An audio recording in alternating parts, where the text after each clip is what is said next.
Hello everyone. आज cell communication and cell signaling का जो टॉपिक कवर करने वाले हैं वो है रिसेप्टर टायरोसिन काइनेज। पार्ट 2 है ये, क्योंकि इसके पहले मैं कुछ पोर्शंस इसका कवर कर चुकी हूँ। तो आज जो कवर करने वाले हैं वो एंजाइम कपल रिसेप्टर का जो पहला है क्लास रिसेप्टर टायरोसिन काइनेज, जो कि सबसे बड़ा क्लास है एंजाइम कपल रिसेप्टर का। उसमें कि बाकी जो बची हुई सिग्नलिंग है उसे कवर करेंगे। और एंजाइम कपल रिसेप्टर जो होता है वो 3 टाइप्स का होता है। फर्स्ट है रिसेप्टर टायरोसिन काइनेज, सेकंड है cytokine receptors and third serine threonine kinase. Receptor tyrosine kinase में जो सिग्नलिंग देखने वाले हैं वो है रो फैमिली की सिग्नलिंग।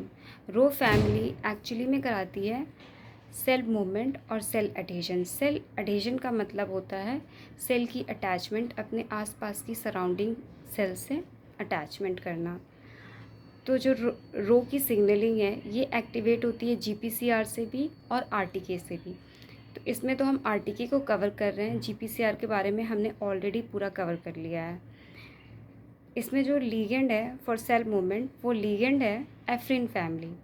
एफ्रिन फैमिली रिस्पॉन्सिबल होती है सेल मूवमेंट के लिए। एफ्रिन फैमिली जो है, एफ्रिन जो है वो प्रोटीन से बनी हुई रहती है। Family of proteins responsible for cell movement. Rho के बारे में मैंने आपको पहले कल एग्जांपल दिया था, जब बताया था SS2 PTP SS3 domain protein के बारे में। उसका जो एग्जांपल दी थी मैं कल, PI3 kinase, phospholipase C gamma, ras and rho. तो उसमें जो रो था उसी रो की सिग्नलिंग को इसमें कवर कर रहे हैं।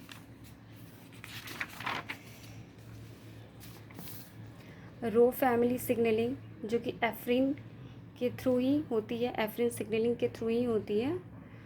तो यहाँ पे इसका पूरा सिग्नलिंग एक्सप्लेन किया हुआ है। ये रिसेप्टर है, एफ्रिन का रिसेप्टर। इस पे एफ्रिन का लीगेंड आ रहा है। रिसेप्टर जो ये रिसेप्टर है एफ्रिन रिसेप्टर, इसके पास कोई एंजाइमेटिक एक्टिविटी नहीं है। जबकि एंजाइम कपल रिसेप्टर्स के जो भी रिसेप्टर्स होते हैं उनके पास खुद की एंजाइमेटिक एक्टिविटी होती है या फिर वो किसी एंजाइम से एसोसिएटेड होते हैं। लेकिन जो एफ्रिन है इसके पास कोई एंजाइमेटिक एक्टिविटी नहीं होती है। एफ्रिन रिसेप्टर पे एफ्रिन का लीगेंड आता है और रिसेप्टर लीगेंड इंटरेक्शन होता है। रिसेप्टर लीगेंड इंटरेक्शन के बाद रिसेप्टर एक्टिवेट हो जाता है और रिसेप्टर एक्टिवेट होकर टायरोसिन काइनेज को एक्टिवेट करता है। टायरोसिन काइनेज साइटोप्लाज्म में प्रेजेंट रहता है। टायरोसिन काइनेज एक्टिवेट होकर रोज जेफ को एक्टिवेट करता है। रोज जेफ को यहाँ पे EPH जेफ भी कहते हैं, एफ्रिन जेफ। जेफ का फुल फॉर्म होता है ग्वानिन न्यूक्लियोटाइड एक्सचेंज फैक्टर, जो न्यूक्लियोटाइड को एक्सचेंज करता है। रो GDP से, जो कि एक इनएक्टिव फॉर्म है, उसे GDP को रिमूव करता है और GTP को ऐड करता है। किसी भी प्रोटीन से जब GTP ऐड होता है तो वो प्रोटीन एक्टिवेट हो जाती है। तो रो GTP यहाँ पे एक्टिव फॉर्म है जिसका नेम है रो A। रो GTP फॉर्म में जब आता है तो रो GTP एक्टिवेट करता है रो काइनेज को। रो काइनेज एक्टिवेट करता है साइटोस्केलेटन मूवमेंट को। साइटोस्केलेटन मूवमेंट होती है by actin and microtubule. Then signalling cover करने वाले हैं PI3 काइनेज की सिग्नलिंग। PI3 काइनेज का मतलब होता है फॉस्फोराइलेशन करना। PI का फुल फॉर्म है फॉस्फोटिडाइल इनोसिटॉल और 3 इसलिए है क्योंकि ये 3 पोजीशंस पे फॉस्फोराइलेट करता है और वो पोजीशन है 3, 4 and 5। Phosphorylates phosphatidyl inositol at 3 positions 3, 4 and 5. Phosphatidyl inositol in presence of PI3 kinase, phosphatidyl inositol converted into phosphatidyl inositol 3,4,5 trisphosphate. In short, it is denoted by PIP3, phosphatidyl inositol. PI3 kinase 2 classes में divided होता है, that is class 1 and class 2। Class 1 जो है PI3 kinase का वो activate होता है bye RTK और क्लास 2 जो है वो एक्टिवेट होता है bye GQ beta gamma.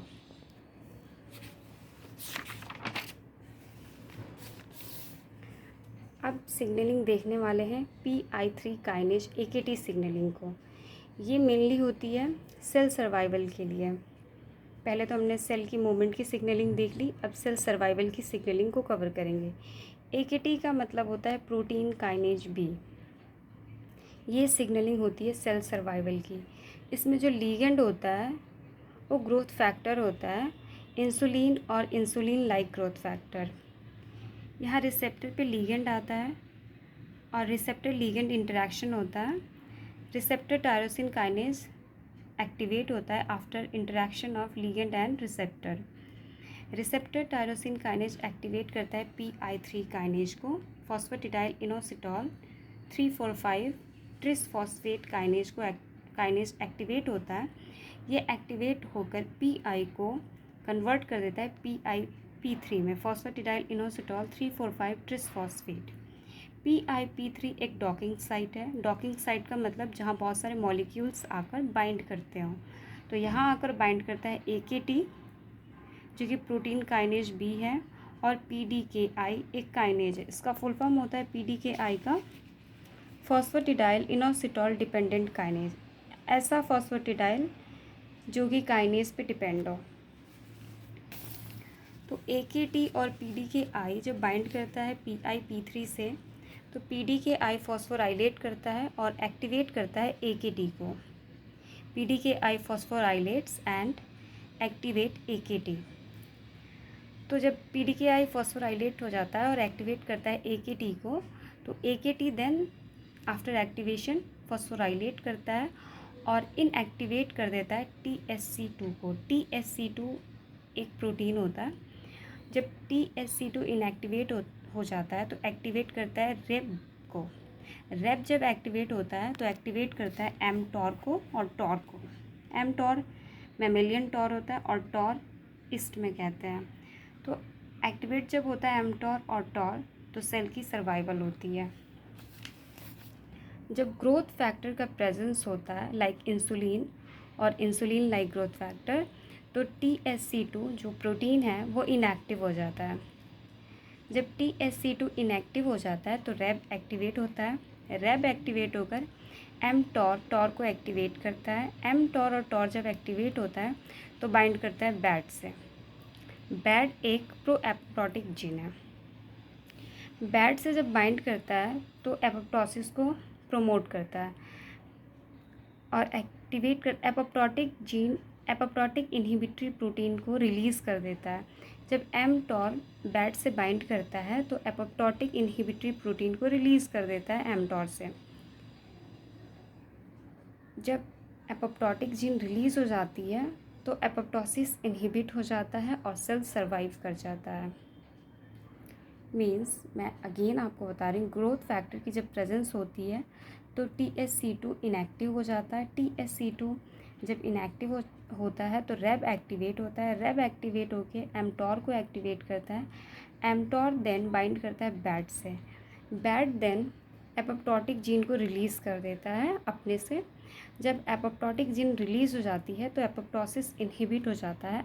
Apoptosis inhibit होता है तो सेल सर्वाइव कर जाती है। यहाँ पे BAD से एपोप्टोटिक इनहिबिटरी प्रोटीन लगा है जो कि एपोप्टोसिस को इनहिबिट करता हो। तो ऐसे एपोप्टोसिस इनहिबिट हो जाती है और सेल सर्वाइव कर जाती है।